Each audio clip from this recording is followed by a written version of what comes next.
This is part 3 of the top 100 NBA players of all time list, and in this one, I'll be covering players 79 to 70, meanwhile entering the top 75 threshold.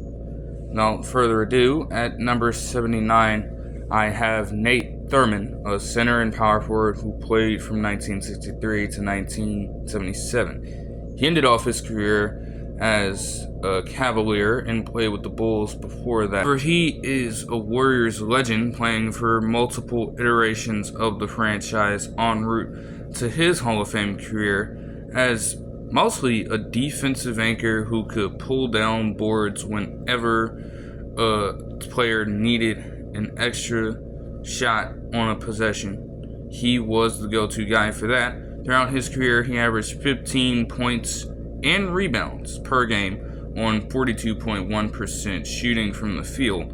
He was a 7-time All-Star and 5-time All-Defensive Team member, including 2 nods on the first team in 1968 and 1970. On November 9th, 1965, he had a game against the Pistons, which the team won 107 to 102, and in that game, he had 18 points and 42 rebounds.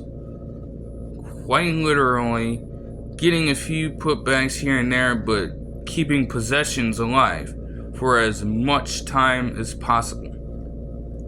Just one of the greater displays in his overall career, in which he accomplished a reasonable amount for a player of that era, and as a result, he was given a nod as one of the 50 greatest players in 1996 originally, while also making the NBA's 75th anniversary team in 2022. At number 78, I have James Worthy, a forward who played from 1982 to 1994, all with the Los Angeles Lakers. Obviously, when he was a member of that team, he was regarded as one of the core players of that dynasty era in Los Angeles, and that was certainly warranted.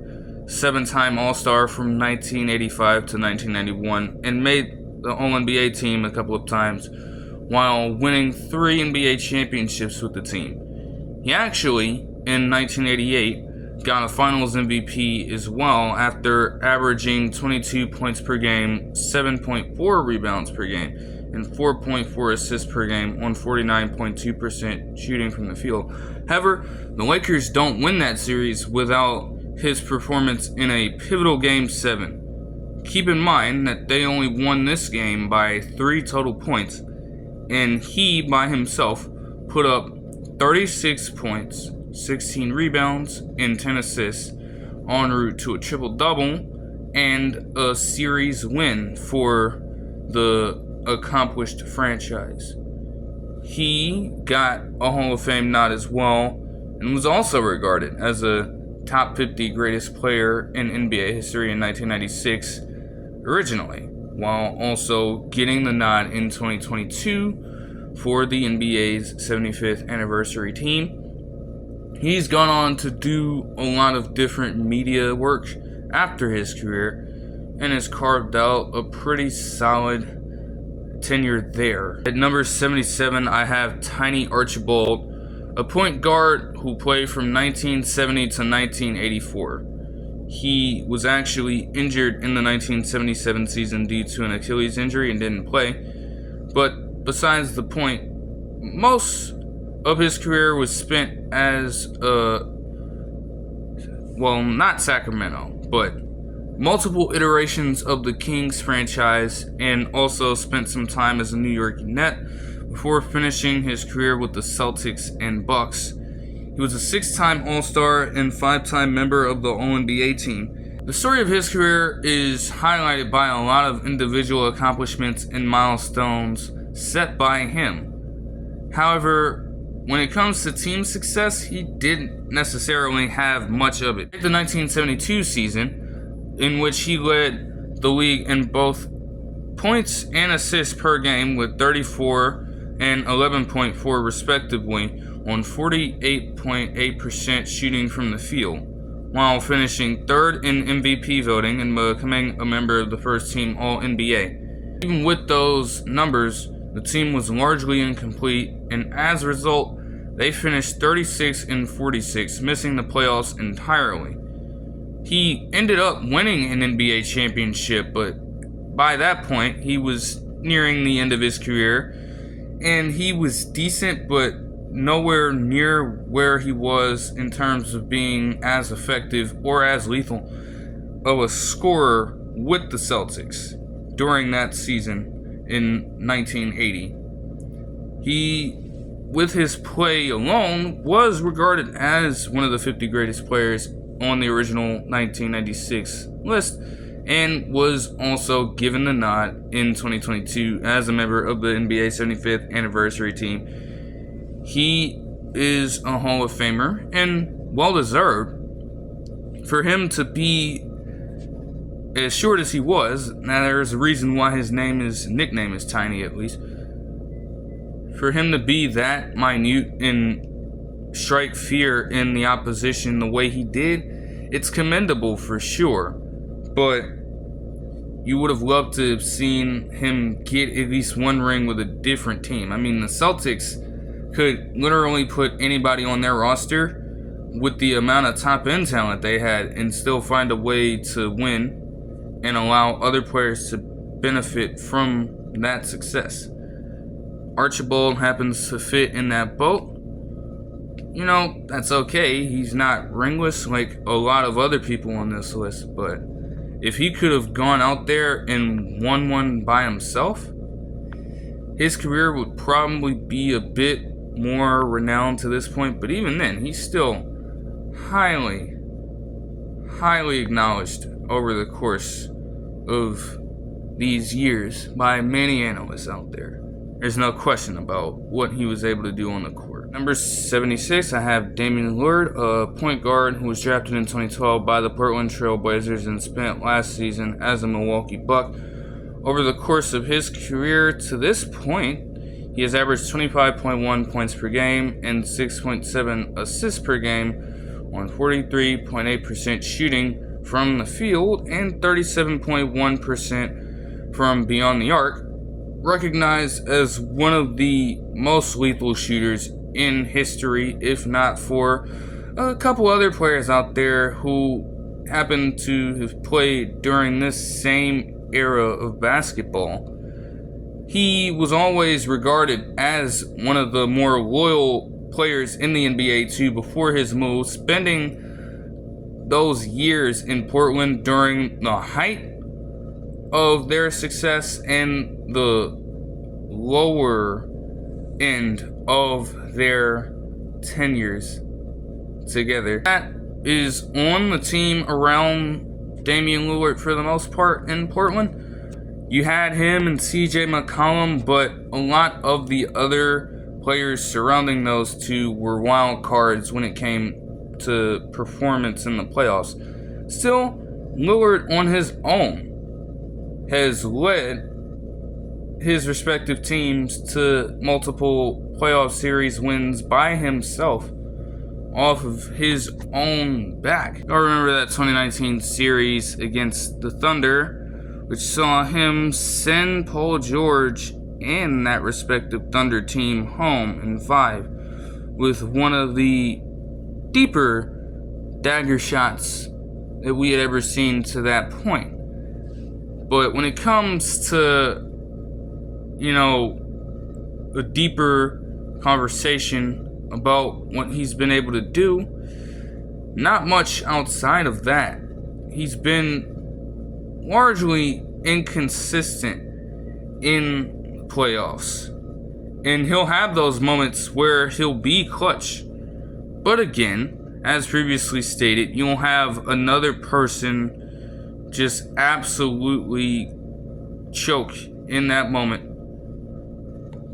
And you have to look at it from both sides. Damian Lillard is the person who is carrying the load for the team consistently. At some point, he is going to fizzle out, and somebody else is going to have to step up alongside him and make the move. And that rarely happen. But on the other end, if Damian Lillard is to be regarded as one of the top 100 players in his respective sport, and if not that, then at least one of the better players to have touched the basketball in the pros over the past decade or so, well, wouldn't he be able to pull off the job successfully? Those are both very fair points. But all of that, he's done as best as he could, becoming an 8-time All-Star, 7-time member of the All-NBA team, and is currently 4th all-time in overall three-pointers made over the course of his career. He has to get shit figured out in Milwaukee, though, after suffering a first-round exit against the Pacers last postseason. Yes, he got hurt for a few games, but that just makes the case even worse for him. And he's got a lot of work to do in terms of redeeming his reputation in the postseason over the course of his Bucks tenure for however long that may be. We don't know how many years we'll necessarily get out of Damian Lillard until he comes forth and says something. We've got to just make sure that we appreciate what he has been able to do, at least for the most part. You just got to make sure that over the course of this time, you just got to make sure that over the course of these next few seasons, we can cherish what he's been able to do, at least. Yes, there's going to be some focus on what he hasn't done. Fair. But for him to come from Oakland as his hometown, and then Weber State as a college, which does not see a lot of basketball talent get drafted, he had a very remarkable career to this point, and he's still going. So that should be acknowledged. Point, we tread into top 75 territory, and at the fated number 75, we have none other than Klay Thompson, a shooting guard who now plays for the Dallas Mavericks, but obviously spent most of his career with the storied period of time that the Warriors franchise had to this point. And yes, for all of the negativity and criticism that came with how his tenure ended in his final game, making no shot during his play-in performance against the Kings on 10 attempts, and the Warriors, as a result, missing out on a chance to extend their season and the playoffs entirely. He was quite literally one of the most important pieces that the Warriors franchise could have had during this time. Not for how lethal his backcourt mate was during the time, and still is, he probably would be regarded around the Warriors fan culture a little better.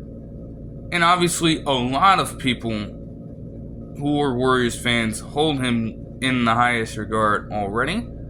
But there are a lot who just completely changed tune and turned from their normal conditions when it comes to him after what he did and how he finished. Still, if not for Klay Thompson, could the Warriors really have done what they did as a team over the last decade plus? I don't know.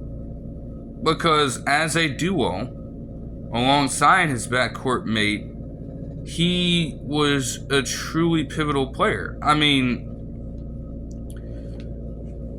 you're right alongside him as the three-point era starts to usher in, and they just completely dominated.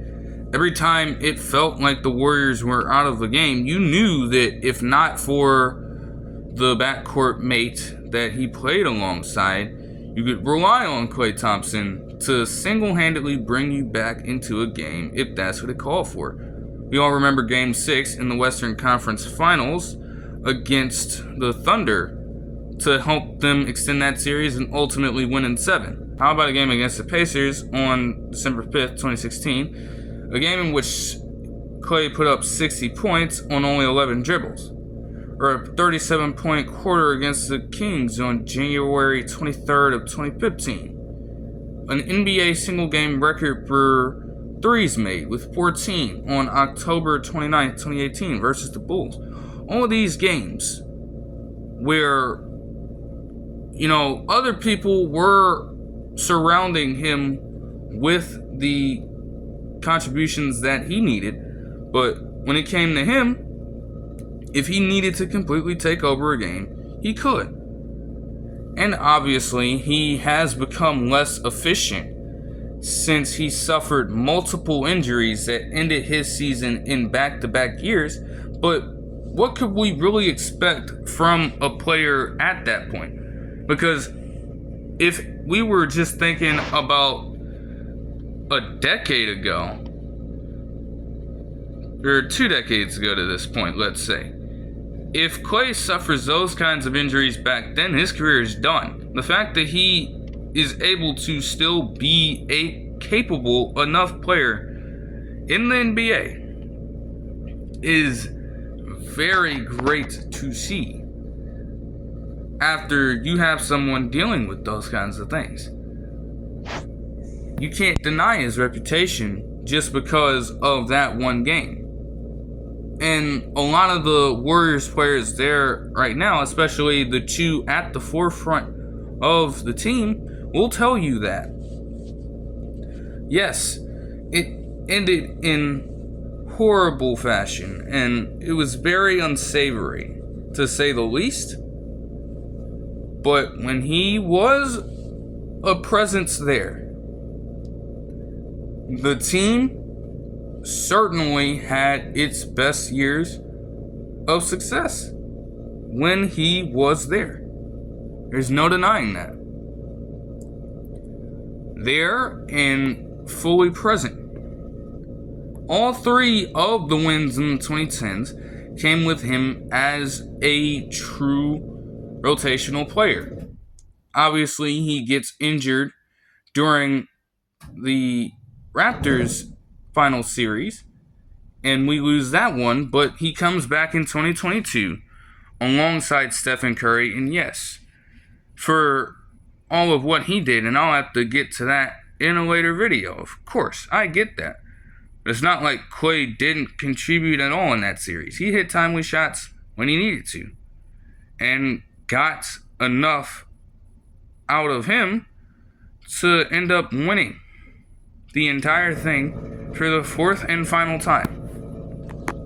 In his prime, at least, he was certainly better defensively, making an all-defensive team in 2018. And obviously, he was a 5-time All-Star and a 2-time member of the All-NBA team. For what it's worth, too, a lot of people won't necessarily, in a few years down the line, let's say, worry about all of what he was able to do, because it's not like, yes, he'll tell you. He'll certainly tell you that he has 4 rings and all that jazz. I understand that. Who wouldn't, when you've accomplished that much in your career, logically go out of their way to remind you of those accomplishments? You just gotta be real about that one. But outside of that, you don't hear a lot from Klay Thompson. He's truly a down-to-earth person off the basketball court. Just really does his best to keep to himself and tries his best to be a man for the community, which is why a lot of Warriors fans hold him in high regard. He doesn't necessarily walk around as if he is your typical basketball player. He's just trying to move through like the average human being, the average Joe. You know? So you have to appreciate that from his standpoint as well, if you're gonna just try to hate on the basketball aspect of his overall game. But hey, nonetheless, credit to him for that. You can hope that he does well in Dallas. At number 74, I have Dwight Howard, a center and power forward who played from 2004 to 2022 with, let's just call it what it is, a bunch of different teams. Mostly known for his time with the Magic, and he was dominant, to say the least, in the early portion of his career. 8-time All-Star from 2006 to 2013. 8-time All-NBA team member from 2006 to 2013. 5-time All-Defensive player from 2007 to 2011. A 3-time Defensive Player of the Year in 3 straight seasons from 2008 to 2010. A 5-time leader in rebounds from 2007 to 2012. Leader in blocks twice in 08 and 09, and actually led the league in overall field goal percentage with 61.2% shooting from the field in 2009. Yes, most of those are dunks and layups around the rim, but you still have to hit the shots consistently. They are easy, but to hit them at that efficiency should not be slept on at all, because they're so routine that it can be easy to just overlook, and you can just half-ass doing what you need to do in the painted area. Not Dwight Howard, during that time at least. But for what it's worth, and I have stated this here, but it needs to be said out loud, his legacy overall probably would have been better if he just ended his career after the 2013 season. I'm not gonna lie to you, because right after he left from the Magic, and as soon as he became a Los Angeles Laker during his Spurs stint, everything went to hell. They were trying to create a super team with him, Steve Nash, and Kobe Bryant, and it failed because of his lack of work ethic and maturity, according to Kobe Bryant, and he just couldn't deal with that. Steve Nash couldn't deal with it either. He moves on, and he just becomes a journeyman all the way from 2013-14 to the 2022 season, and now he's in Taiwan, balling out in the basketball league in China and trying his best to recruit NBA players over there to come play with him. Like, they're gonna just go out of their way to do that? I don't know. And that's why I think he didn't make the NBA 75th anniversary team in 2022 the first time around, when a list like this came up for the masses to see. Because a lot of the people, in terms of younger basketball fans, they mostly know Dwight Howard for his antics and his inconsistency on so many levels. The fact that he was performing to a point where the teams didn't want him anyways, but they felt that if he just could mature up for one season, they could get something worthwhile out of him. And after 2012, it just never seemed to happen for him. Not to mention, the style of a traditional center was dying out anyways, and then you have to deal with his locker room antics. Not even necessarily being a bad teammate, but when you're playing for these teams, after Lakers, you got Rockets during this time, you got the Hawks during this time, the Hornets during this time, the Wizards during this time, and the 76ers, and another Lakers stint. How the hell are you going to be that immature already? And is there really room for that when the majority of these teams were bad?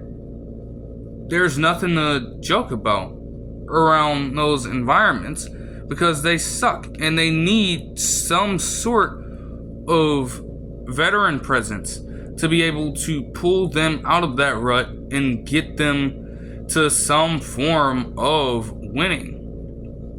Maybe they won't have a winning record, but certainly can't be as bad as they were, being the worst team in the league or going under a 25-win season. And he could never establish that. However, he won an NBA championship in 2020 as an end-of-the-bench player with Los Angeles. He did serve some importance during that series, being able to guard up big men as best as he could and being that presence in the paint alongside an Anthony Davis to just fend off anyone trying to attack that area. But he is right on the fringe now, even though he didn't make it in 2022. He accomplished enough in his early career for me to still try my best to give him that respect. And of course, just because this list was made doesn't mean that it's set in stone forever. Could always change around. There could be a player like a Damian Lillard that, I don't know, let's say Damian Lillard wins a championship. Maybe he comes into the top 75 and takes over Dwight Howard's spot. Who really knows? Anything can happen.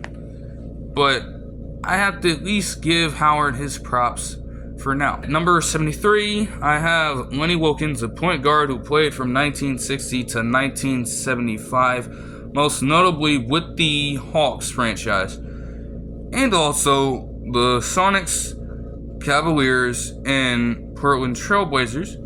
During his career, he averaged 16.5 points per game, 4.7 rebounds per game, and 6.7 assists per game on 43.2% shooting from the field. He was regarded as a very top-tier floor general during his time. He got 7,211 assists throughout his entire career, which ranks 17th in NBA history. Led the league in assists once during a season in 1969 with 9.1 points per game, and was a 9-time All-Star over the course of the 1962 season to the 1972 season. He was regarded for his play as one of the top 50 greatest players in 1996, and also made the NBA 75th anniversary team in 2022 when it was unveiled at the All-Star game. He is also a Hall of Famer for good reason. At number 72, I have Gail Goodrich, a guard who played from 1965 to 1979, mostly with the Lakers, but also with the Phoenix Suns and the Jazz franchise, averaging 18.6 points per game, 3.2 rebounds per game, and 4.7 assists per game on 45.6% shooting from the field. He suffers from, honestly, he was, let's call it what it is, a sidekick. That's not always a bad thing, but when you're playing alongside guys like, take his Lakers tenure for example. He played alongside guys like Jerry West, Wilt Chamberlain, and Elgin Baylor for a good portion of that period of time. Then you go to the Jazz, and all of a sudden you're playing alongside Pete Maravich. He is certainly a very good player during his tenure, but you just feel like he was overshadowed.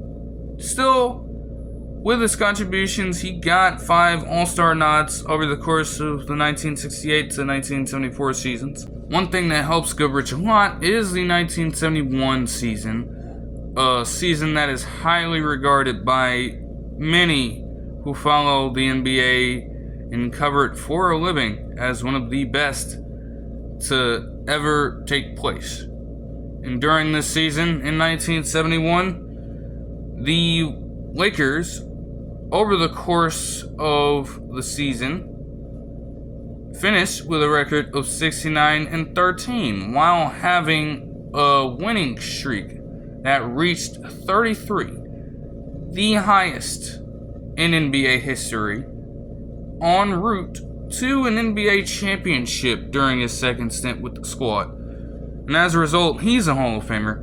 He never made a top 50 greatest players list, or wasn't even selected for the NBA 75th anniversary team in 2022, but you have to acknowledge that he was a great contributor for the team in this season.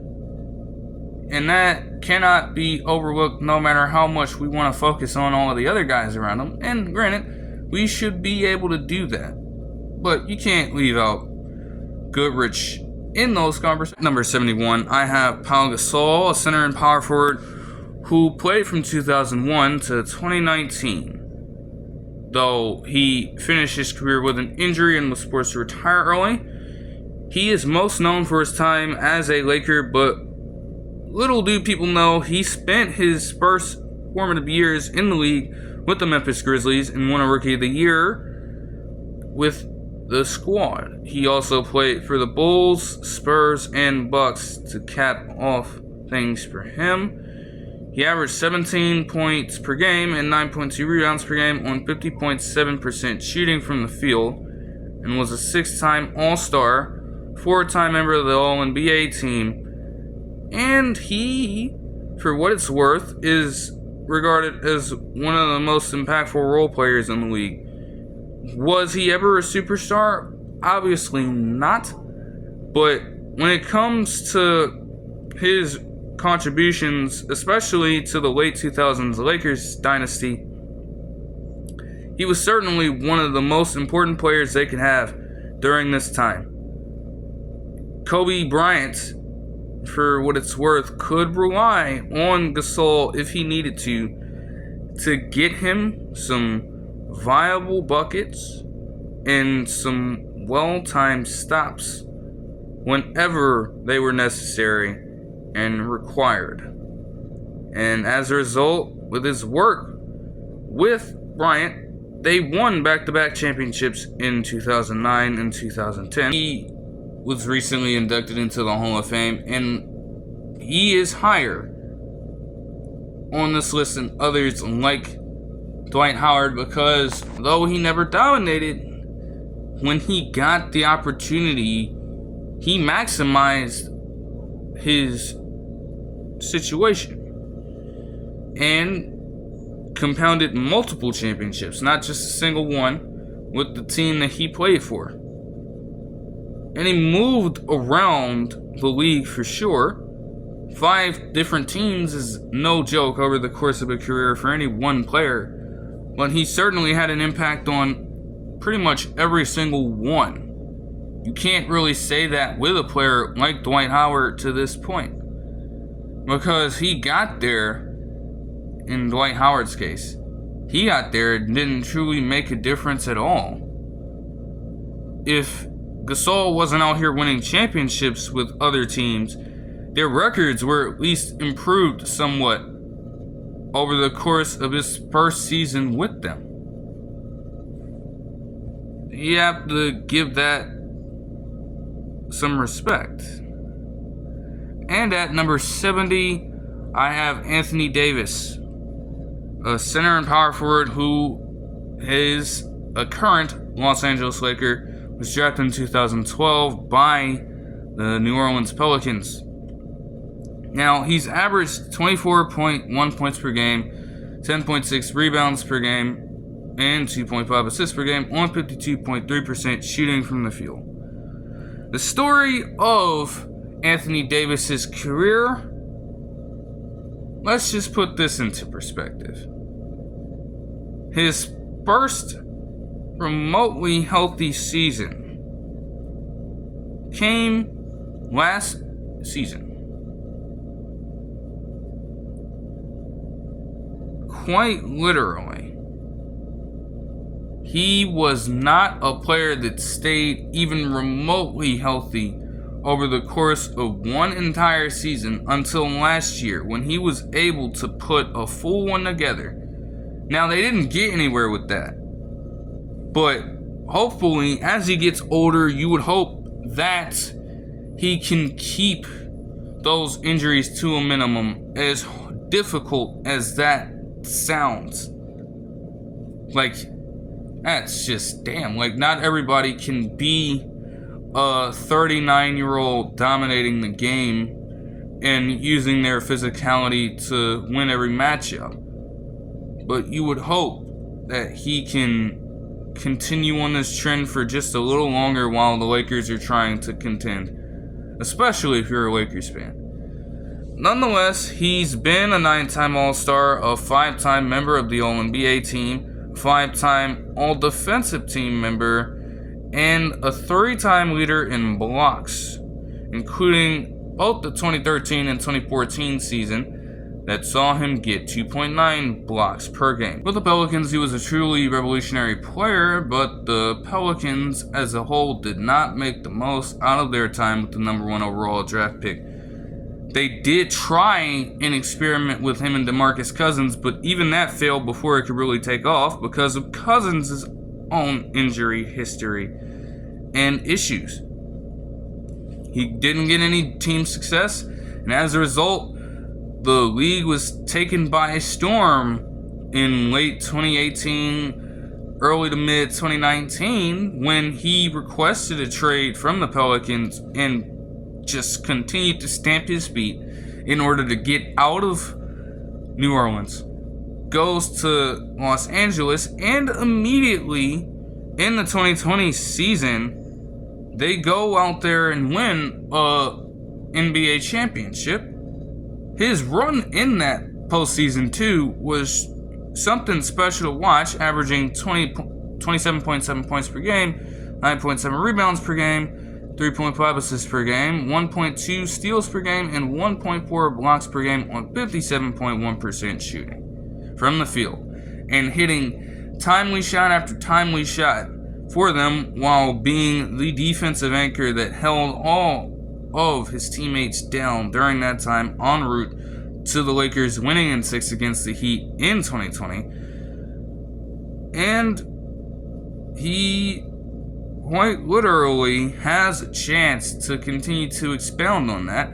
I mean, just this last season, he was regarded with some of the highest odds to win the Defensive Player of the Year, and he had some extraordinary games over the course of last season as well. But he's only getting up there in age, and the Lakers are still trying to accomplish more during this time, despite still paying him over $60 million a year. Seems risky to give him a $62 million a year contract. If he's doing this for you, that's great. But the thing is, still, even with him doing all this, can we say that he's the leader of this Lakers squad? I'm not sure. And that is at the root of the problem. Because the 39-year-old man cannot play basketball forever. And Anthony Davis was supposed to be the number 1 option or the go-to guy for the team a couple years ago. You hope that he continues to contribute well, but he should have already taken over the leadership role for this team. Now, he did make the NBA 75th anniversary team in 2022, but we'll see what he can do as his career continues. So for this one, I hope you guys enjoyed the video, and I'll see you guys in the next one where I will cover numbers 69 to 60.